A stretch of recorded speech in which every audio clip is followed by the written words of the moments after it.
Entre os sons das máquinas de escrever, a luz dos primeiros estúdios e a energia inconfundível de gerações que cruzaram os portões da cidade universitária, muita coisa mudou. O que começou como um sonho de construir mentes críticas transformou-se em um pilar da nossa história. Celebramos meio século de histórias, e essa história contada por quem a viveu. E assim, o professor Edson Berbari compartilha conosco a sua trajetória. Eu sou Edson Elias Andrade Berbari, ou simplesmente Edson Berbari, ou para os mais íntimos, Berbari. Fui professor dessa instituição durante aproximadamente 26 anos.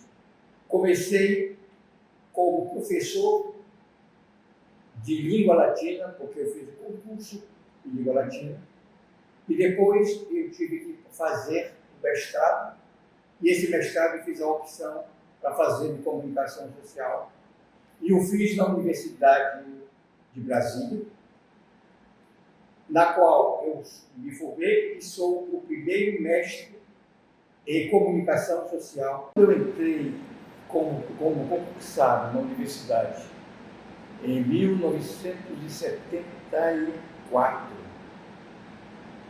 Imediatamente, o pró-reitor de ensino, que era o professor Antônio Viseu da Costa Lima, ele me chamou para que eu fosse também assessor da pró-reitoria de ensino. Naquele tempo, o nome era Subreitoria de Ensino. Então, no tempo da organização da universidade, havia reitoria, vice-reitoria e subreitores que depois, com a reforma, passaram a ser pró-reitores. Então, pró-reitor de ensino, que era o ensino de graduação, em primeira instância. A estrutura da universidade era feita por centros. 4 centros básicos, 4 centros profissionais. Os 4 centros básicos eram CB, Ciências Biológicas, EN, Exatas e Naturais, FH, Filosofia e Ciências Humanas, e LA, Letras. Depois do Igarapé, nós tínhamos os cursos profissionais, os centros profissionais, que eram Pedagogia, Socioeconômico, Tecnológico, e nós tínhamos o que era as ciências médicas, que na verdade era a medicina, que era fora do campus, que ainda hoje está fora do campus, e mais farmácia, nutrição e outros, que era essa área, portanto, da parte médica. Bom, era necessário, desde a reforma que as universidades tiveram a partir de 1971, que cada centro abrangesse mais de um curso. Então, não era bom que ficasse apenas um curso. Por exemplo, no profissional, existia o curso de educação, que era a pedagogia.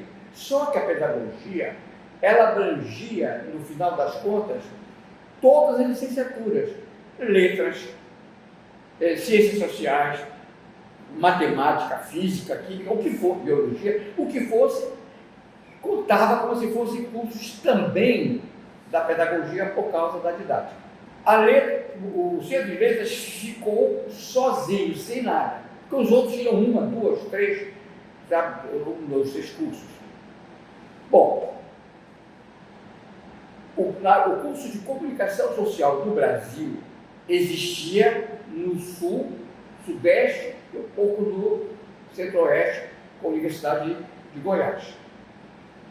No norte e nordeste só existiam 2 cursos, no início da década de 70. Um era em Pernambuco, que era ligado à Universidade Católica, e o outro que era na Universidade do Ceará, também numa universidade particular. Portanto, não existia nenhum curso aqui no norte do Brasil. Em 1975, o professor Antônio Viseu, portanto, de ensino, ele teria vislumbrado, juntamente com o Cônego Apio Campos, que era o diretor do LA, portanto, do Letras e Artes, portanto, Letras e Artes. Imediatamente ele foi a Recife e começou a soldar este curso de comunicação. Veja, nós estávamos em plena época do regime militar. Então, o curso de comunicação e jornalismo era um problema, porque era um curso teoricamente crítico e era um curso que era averso ao regime militar. Naturalmente era isso. Então, o professor disse, nós vamos criar na Universidade Federal do Lar, vamos chamar para a universidade. E foi uma luta de bastidores. Conseguimos que este curso fosse pensado para a universidade, mas com uma cópia do que era este curso lá em Pernambuco, em Recife, e este curso aqui no Ceará, em Fortaleza. Bom, o professor Viseu trouxe a matriz deste curso para cá. Nós, assessores da Pró-Reitoria de Ensino, começamos a nos debruçar sobre este curso e achamos que deveríamos ir a São Paulo na Universidade da Mackenzie, verificar o curso que existia por lá. Um professor famoso ficou de vir a nos dar algumas dicas para como fosse melhorar e implantar este curso. E começamos então a fazer os arranjos necessários dentro da Amazônia, porque o professor Viseu queria que este curso, na Universidade Federal do Pará, de jornalismo, ele fosse voltado para uma visão amazônica, uma vez que nós não tínhamos nenhum jornalista formado em jornalismo. Todos eles eram egressos de outras áreas, especialmente da área do direito. Em 1975, nós nos debruçamos para montar este curso e fazer. Existia, aqui os alunos faziam um curso, primeiramente, que era básico, era comum a todas as áreas de letras. Então, assim como era para nós aqui, era para exatas e naturais, era para todos eles. Então havia disciplinas obrigatórias, disciplinas optativas, disciplinas complementares. Quer dizer, era um base. No primeiro ano não havia problema algum de ser implantado. No segundo ano, já começava alguma coisa que era específico do curso, mas não tanto. O grande problema seria a partir do terceiro ano. Aqui nós estamos falando de ano ou de semestre correspondente ao quinto semestre. Muito bem. O primeiro, então, se traz o curso para Belém, né, para a universidade aceita, começa então o trâmite através da Pró-Reitoria, primeiramente aqui do Centro de Letras, o departamento que era só havia dois departamentos, o departamento de línguas estrangeiras e o departamento de língua vernácula. Esse departamento de língua vernácula aprovou, achou que deveria, o Conselho do Centro reunido também achou que deveria ser um curso assim e mandou para a Pró-Reitoria. Mas, ao mesmo tempo que está acontecendo, havia interesse da Universidade, do Centro de Filosofia e Ciências Humanas, por conta da Pró-Reitoria de Extensão, que era a professora Anunciada Chaves, professora exatamente alocada naquele centro, que ela também achava que comunicação social era muito mais afeita às ciências humanas do que a letras. E aí foi quando o Conde Duarte, porque ele era também membro da Academia Paraense de Letras, disse que não, defendeu que não deveria ser, porque o letras era muito mais próximo, uma vez que era jornalismo, então se trabalhava com a palavra, mesmo a publicidade se trabalhava com a imagem, então tudo tinha muito mais a ver com letras do que com as humanidades. Foi ao Conselho, e no Conselho se discutiu o que era melhor então fazer para letras com o seguinte peso: letras precisava de mais um curso para que cumprisse o que determinava a lei quanto às universidades da criação dos seus centros. E foi assim que o nosso curso seria alocado aqui do Centro de Letras e Artes de então. Muito bem. Quando este processo chega ao Conselho, ele tem o parecer favorável da Câmara de Ensino, vai para o CONCEP, Conselho Superior de Ensino e Pesquisa, é aprovado, e aí de lá sai a resolução. Aprovado o curso, ele é, em 1976, implantado. O básico era normal de letras, portanto não havia problemas, mas e aí começa-se a ter a dificuldade a partir de 77, quando já começam algumas disciplinas que deveriam ser da comunicação. Então, teoria da comunicação, por exemplo, já teria que ser colocada. O que a universidade faz?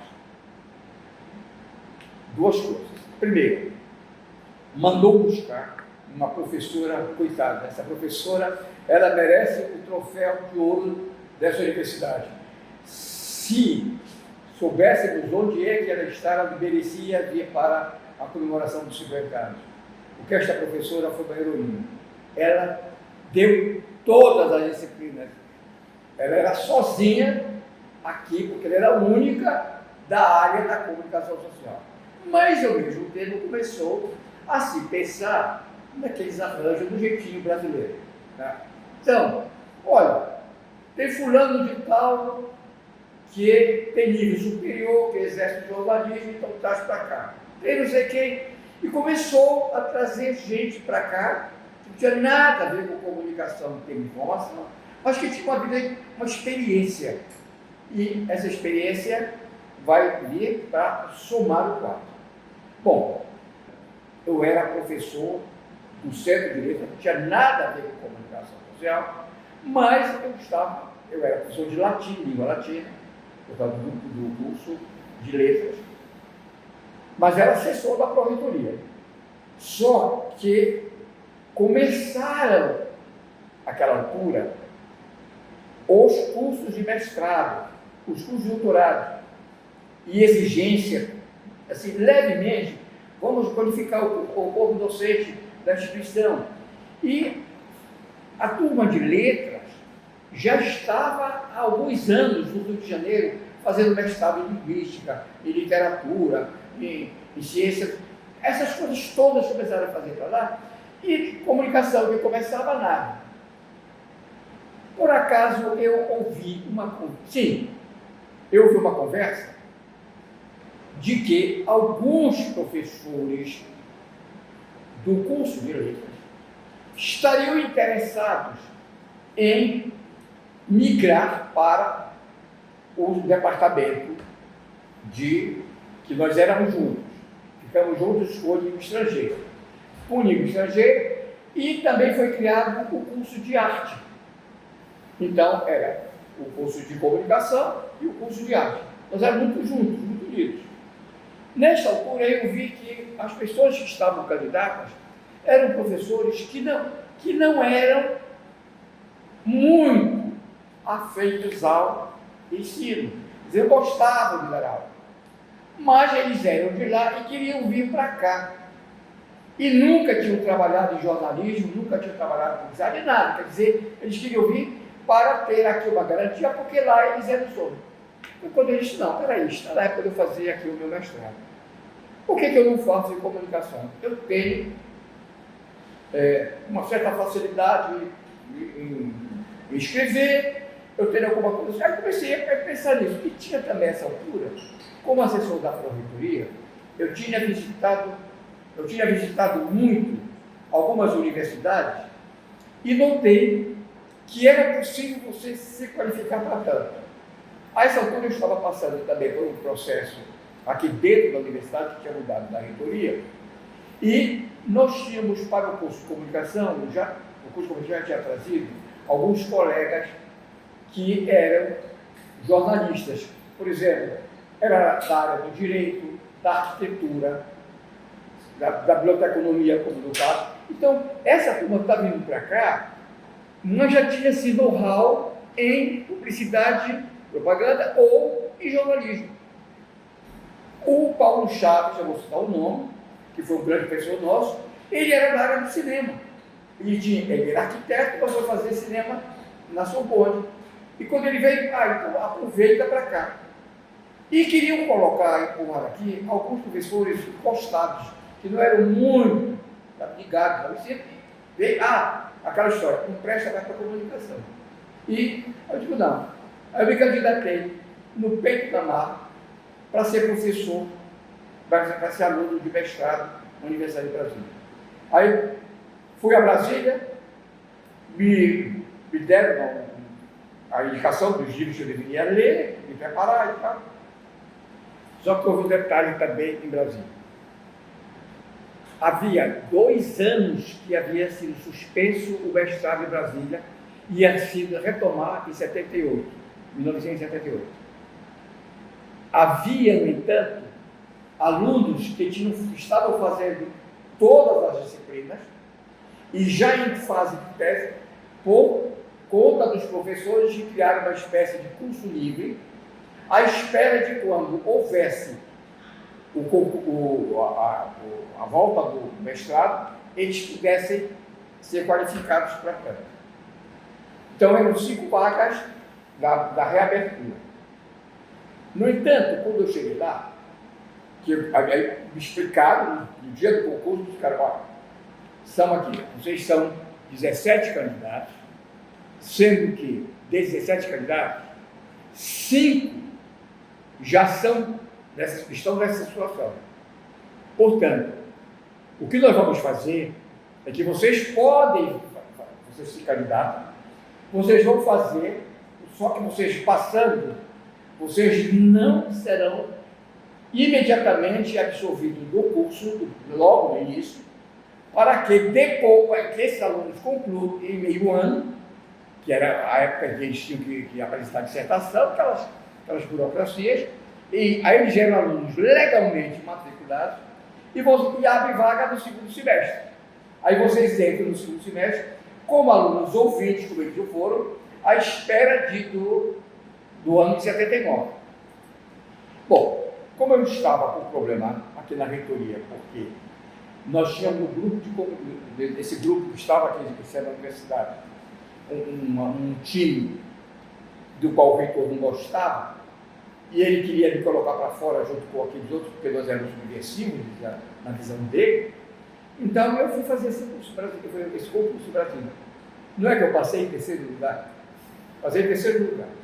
E quando eu passei em terceiro lugar, aí eu fui chamado à secretaria, aí me disseram, olha, você não pode ficar aqui agora. Deu a mesma explicação, porque está aqui.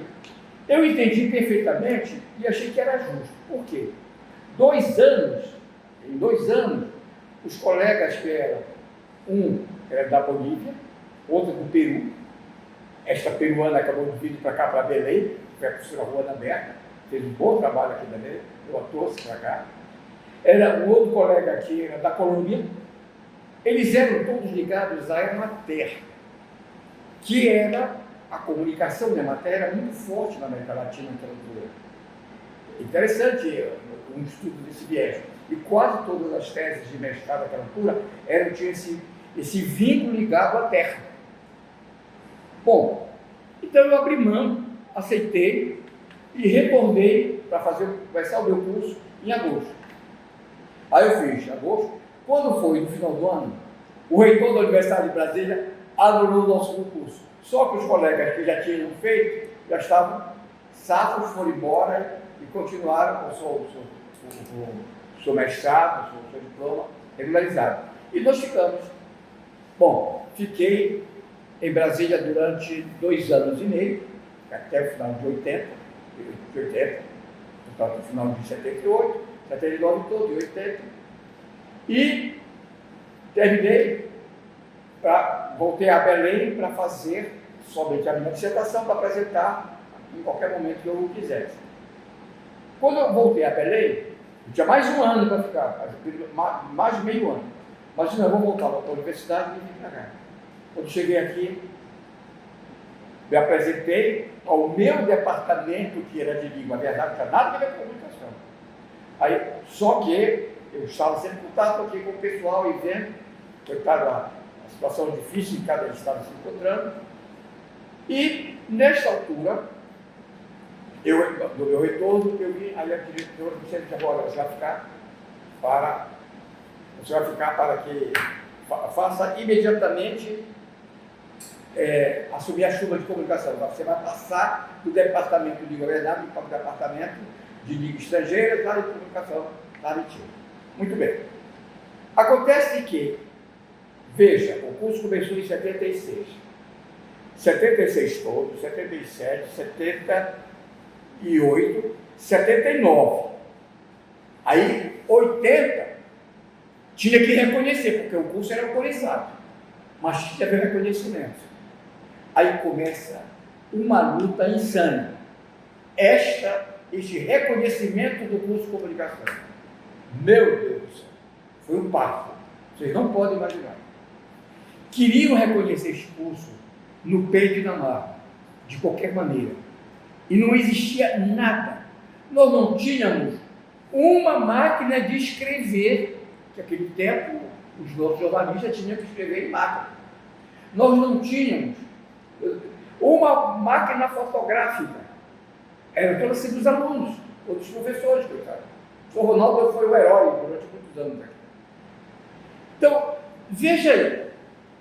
Queriam porque queriam isso aqui. No laboratório você falava. Como se vai reconhecer o curso capenga? As primeiras turmas foram assim, uma turma de heróis e heroínas. Porque eles aprenderam na marra. Eles foram praticamente os autodidatas com o apoio de outro professor, mas eles criaram isso. Então, eu estava ainda em 80 em Brasília, o movimento aqui já estava feroz, querendo que as coisas reconhecessem a direção do centro, quer dizer, politicamente, mas um grupo de professores não queria o reconhecimento. Foi quando nós começamos a ir ao Conselho Federal de Educação. Como eu estava em Brasília, e era o caminho que eu fazia para ir ao INB, eu passava pelo Conselho Federal e me inteirei quem era, que estaria com o processo do reconhecimento do curso. Porque os colegas não queriam reconhecimento assim como estava. Queriam que fosse uma coisa digna, com laboratório, sabe, com professores qualificados, quer dizer, o mínimo. E acertamos de que o professor Paulo Chaves, indicado pelos colegas, fosse comigo, fosse a Brasília, e lá nós fôssemos com a professora, que por sinal era de uma família paraense, uma conselheira, que estava morando no Recife, era de uma família paraense, com o sobrenome Macdova, Tonha Macdova. E essa professora isto já era beirando o Natal, portanto já estava desde o recesso, ela ia voltar para Recife, só retornaria em março. Mas nós tínhamos urgência, porque ela poderia disse, tudo bem, então, reconhece, como era mentirosamente, que estava lá naquele processo, que ela tinha recebido, e nós fomos lá. Aí eu vi passar as férias, eu vi o professor Paulo Chaves, ela garantiu que ela ia estudar, mas precisava de algumas coisas. Bom, vocês imaginem que para poder falar ao telefone, naquela altura, vai para Brasília, preparar, liga para lá, espera, de lá vem, era um protocolo. Então, assim, pessoas, raramente a gente falava interurbano, além do curso geral. Bom, vim para Belém, explicamos aqui a situação. Havia o professor Adelino Noronha, que era do DERCA, que não sei se existe isso, que é o registro de controle acadêmico de vocês. Mudou de nome, né? Pois é, mas era isso aqui. Esse senhor, já é falecido, que Deus o tenha, mas era uma pessoa maravilhosa. Ele pegou o voo, foi a Recife, para levar os documentos que ela precisava, com as nossas orientações, e que só aceitasse a vinda dos técnicos do MEC para fazer em loco a fiscalização, para ver se estava tudo ok, se tivesse. Olha, foi um pega para capar. Eu nunca vi este centro tão enlouquecido de arrumar máquinas de todo jeito. Sai da secretaria tal e coloca aqui, não sei o que coloca ali. E descobrimos que havia uma apreensão na Receita Federal de equipamentos, de máquinas. Olha, muitos tem, imagina, você vê, você é da sua terra, mas havia umas olivetes grandonas, sabe? Profissionais, havia tripés, coisa assim que nunca se tinha visto por aqui. E fomos ao reitor, o reitor aceitou, houve a doação e nós fizemos para o curso de comunicação. Então, os primeiros equipamentos, você não pode imaginar, gravador, gravador desse tamanho assim, gravador com aquelas fitas longas, grandes, outros gravadores pequenos, tudo em cassete, coisa assim que é de memória, né? Vocês têm que fazer um dia desse, o que é que foi esse curso do seu início. Portanto, bom, depois que veio aqui, que aí eu já tinha trazido a professora Rona Berta com mestrado, precisava ter pelo menos 2 no nível acima disso, já estávamos aqui com professores, mas eu estava já era mestrando, eu estava só defendendo a tese, então fui incorporado ao corpo docente, então houve um reconhecimento deste nosso curso de comunicação. Então essa foi a nossa primeira luta que a gente teve aqui. Fizemos a separação de comunicação e língua estrangeira, quer dizer, ficaram 3 departamentos no Centro de Letras, que era o Língua Vernáculas, o Línguas Estrangeiras, e nós, Comunicação e Arte, que aí a gente era separado. A gente ficou juntos, até porque nós éramos um contingente de professores num número bem menor. Tá? Então, de arte era um pouco, e nós também. Então a gente ficou assim, um grupo mais unido, mais coeso. Então as nossas reuniões eram assim, bem interessantes. Os colegiados não, colegiados separados. Eu não sei se vocês conhecem bem a estrutura dos conselhos superiores. Aquele nosso tempo era assim. Conselho superior, havia 3 conselhos superiores. O conselho superior maior, que era o CUNSUM, Conselho Universitário, que era a reunião do Conselho Superior de Ensino e Pesquisa, que era voltado mais para o ensino, e CONSAD, Conselho de Administração, que era mais do campo da administração. Então, esse Conselho CONSUL era formado da junção deste com eles. Então, esses dois que davam aqui.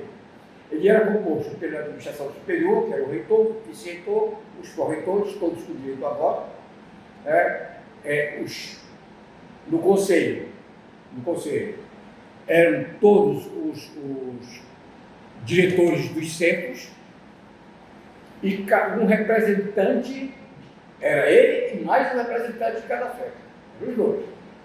E tinha uma representação estudantil. Sempre aqui, quem ganhava, quem era representante, era uma pessoa indicada pela direção e pronto. Aí eu disse, não, vai fazer eleição, vai fazer eleição. Aí quando eu cheguei aqui, já estava fazendo uma eleição.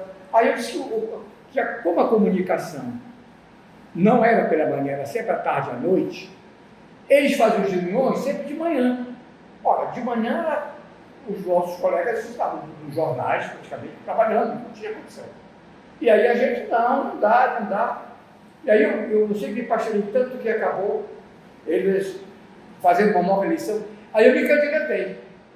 Eu e o outro colega que era de letras, mas era muito ligado à comunicação, que era o professor Cacique. Aí nós dois formamos uma chapa e ganhamos. Como é que nós ganhamos? Com votos, inclusive, do pessoal de letras, porque de onde eu tinha sido oriundo.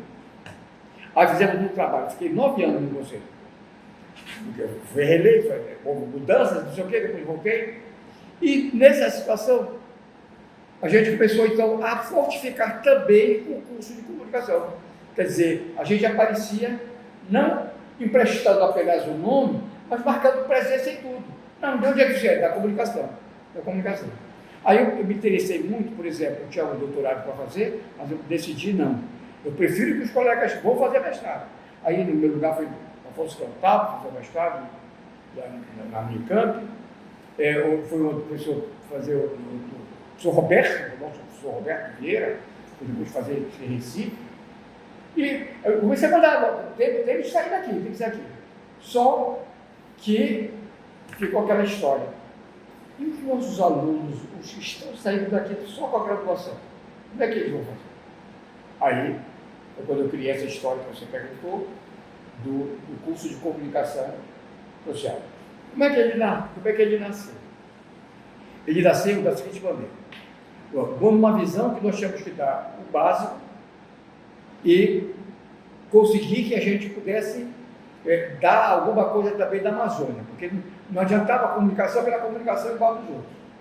Aí nós colocamos as disciplinas básicas, aí eu entrei em contato com alguns professores da Universidade da Bahia, da Universidade de Brasília, da Universidade de Goiás e da Universidade do Rio Grande do Sul. Quer dizer, os contatos que eu fazia, por causa da minha vivência lá em Brasília, consegui com eles, e era assim. Eu montei o curso da seguinte maneira: havia um coordenador, que era eu, um vice-coordenador, que foi o professor Roberto Vieira, que vai trabalhar comigo, e cada aluno que fosse escolher o seu orientador para a sua dissertação, ele teria o seguinte: a avaliação ia ser feita pelo professor, comigo, com o vice e com o aluno. O trabalho de conclusão do que ele ia fazer, a dissertação dele, ele apresentava, depois nós íamos corrigir, traríamos para uma mesa como esta, os quatro, discutiríamos, cada um atribuía a sua nota numa conversa que tiramos do consenso. Mais democrático do que isso não pode existir. Nenhum aluno reclamou da sua nota, porque, coincidentemente, todas as notas que a gente mais ou menos estava atribuindo, os conceitos que ele estava atribuindo, eram mais ou menos o que ele vinha. Você errou nisso, está aqui, está legal nisso. Então. A universidade prepara o aluno, mas o aluno é quem prepara a sua trajetória, a sua caminhada.